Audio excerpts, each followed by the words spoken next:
This is the Lone Crater YouTube. We hope this video helps. In this video, I will explain how to play support in Pokémon Unite. Your primary goal is to empower your allies and disrupt enemy plans.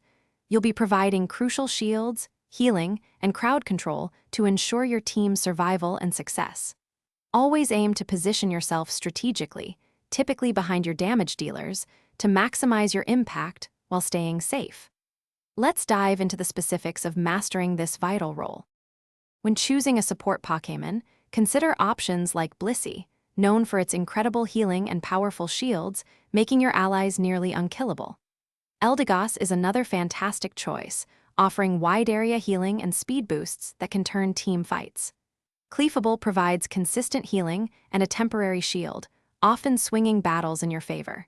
Each offers unique ways to bolster your team's strength and secure objectives.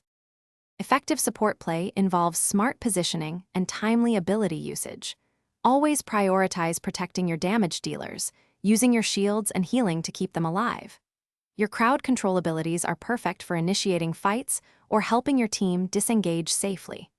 Remember to maintain vision around critical objectives like Zapdos or Rayquaza, providing crucial information for your team. Your presence can dictate the flow of the entire match. For optimal support performance, itemization is key. Exp.